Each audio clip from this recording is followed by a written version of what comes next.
Welcome to Beat Diabetes. I'm Dennis Pollock, and we're going to share a comment or two that have been left under my videos. This one is from a lady, I believe. She says, I started a low-carb diet in March of this year with an A1c of 12.6, which is terrible.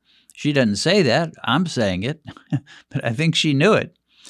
But as of July 7th, she says my A1c was 6.1, which is incredibly improved. She says, I told my doctor that I was going to have it even lower the next time he sees me.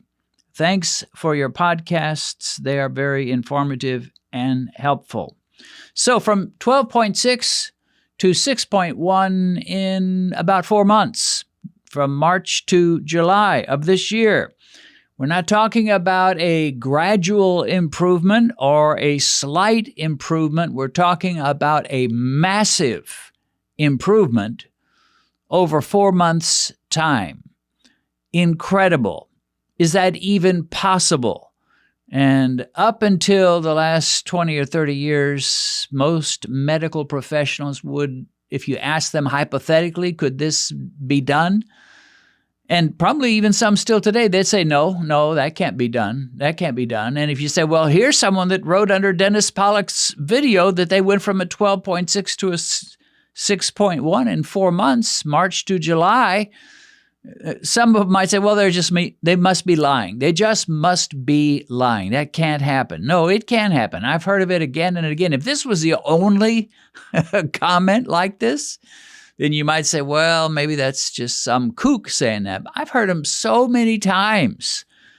It doesn't even surprise me. It makes me happy, makes me glad, grateful, but doesn't really surprise me to hear things like this. I hear them all the time. And so she says, well, I'm going to even do better than that. And good for you. I think most of us can get into the fives without even too much trouble. It's not even that hard. That's the amazing thing.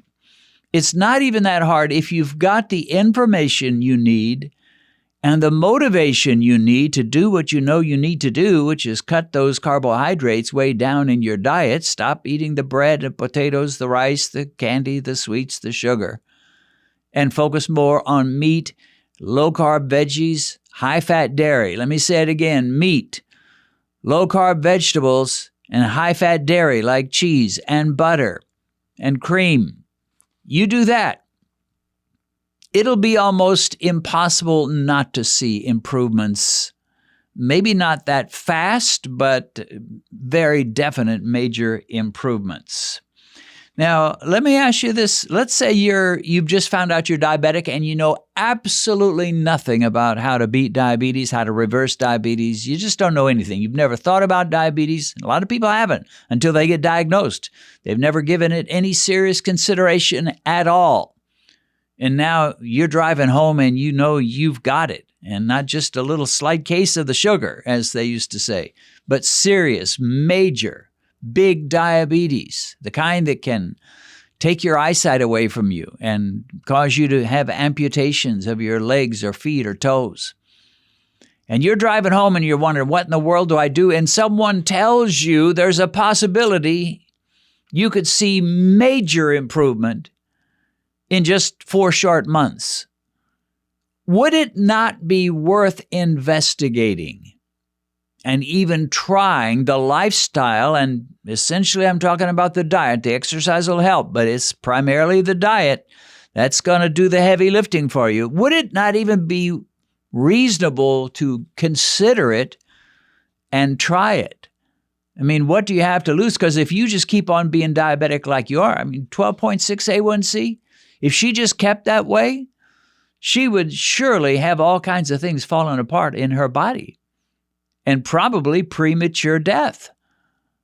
And anything would be better than that. And this is the low-carb diet is not just anything. It's the way you should have been eating all along anyway. We weren't made to eat that much sugar and that many carbohydrates and that much white bread and that much brown bread and that much white rice and that much brown rice. To have some people can get by with all their life as long as they eat reasonable portions. But when you overdose on carbohydrates, you got to take some rather drastic action.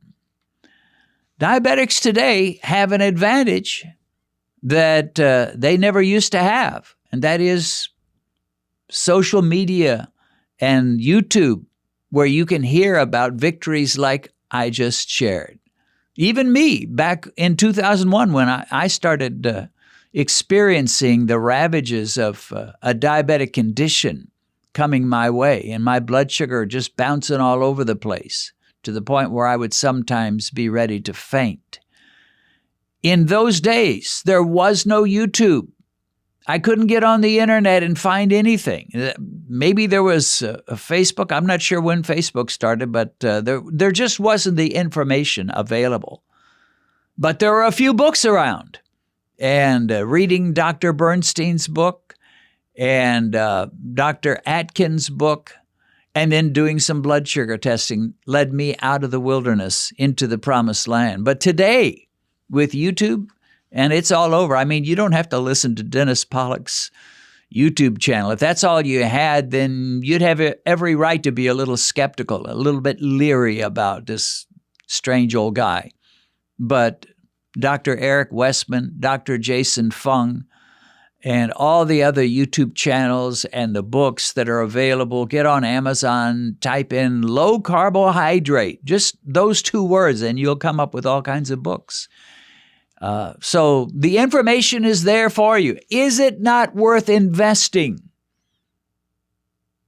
a few months of your life and making some dietary changes and start leaning heavily toward, again, meats, low-carb vegetables, like in a garden salad, a Cobb salad, or just some green beans, or there's just all kinds of low-carb vegetables. And if you don't know what they are, just go to Google, type in list of low-carb vegetables, and you'll have them.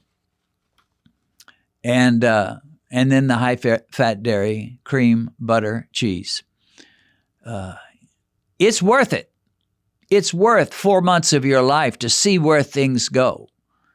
And if you've got a super high A1c like this lady did, 12.6, and you cut it way down to 6.1 in 4 months, you think she's not encouraged? I mean, she's telling her doctor, he's not telling her, which he probably wouldn't have, but she's telling him, oh, you haven't seen nothing yet. It's going to be lower than that the next time I see you. I mean, you just sense the excitement, the euphoria, the motivation. It's just over the top. And it's not like you've got to have some kind of an iron will, be the strongest willed person in your neighborhood. Once you get a taste of victory, it'll come easy. The rest will come pretty easy. And it'll be hard to pry you away from the diet that gave you such victory. It has been for me. I mean, I'm up to about 23 years now of doing the low carb thing, and it gets lower carb as I go somehow. But I'm thrilled. I'm excited. I probably wouldn't read as many books and wouldn't be quite as up to date as I am if I didn't have this YouTube channel. But I'd definitely be eating low carb. I've found that works. I mean, that's the rest of my life, whether it's tomorrow or whether I can live another 20 years, only God knows. But for the rest of my life, that's how I'll be eating. And it wouldn't matter, who comes up with what study. And they're always coming up with studies one way or the other. I'll see your study and I'll raise you 2 studies. And then the other group says, I'll see those 2 studies and I'll raise you 2 more studies. We battle back and forth with the studies. But one thing's for sure, we are overdosing, my friend. Overdosing in America, in Africa, in India, in China, overdosing on sugar and carbohydrates and white bread and white rice and brown rice. And you just weren't made for all of that. To eat some rice wouldn't normally be a big deal, but if you've gone past the border of diabetes, you may just need to think about giving up rice altogether the rest of your days. Probably most of you know my wife Benedicta, but few of you know the amazing paths God has led her to bring her to where she is today. Benedicta was orphaned at an early age and lived with an elderly stepmother growing to adolescence. They were so poor, Benedicta had to drop out of school and sell food door to door for them to survive. As a teen, Benedicta got a job as a housemaid, which developed into a nightmare. She was required to cook, clean, wash, take care of the children, and she had to get up at 4 a.m. every day just to get her work started. Worse than that, she was frequently beaten. At around 20, she moved to the huge city of Lagos where she started her own little business. Sometimes she prospered, but at other times she nearly starved and went days at a time without eating. At one point, she became so sick she passed out in her room and nearly died. She found herself outside of her body and she was able to see the splendors of heaven until she was sent back with a command to share her story. One day, however, her life changed when an American evangelist came to her community to preach. And of course, that was me. The rest, as they say, is history. Benedicta has shared her life story in a recently published autobiography, and you can get it on Amazon as either an ebook or a paperback. A link to this book on Amazon is in the description.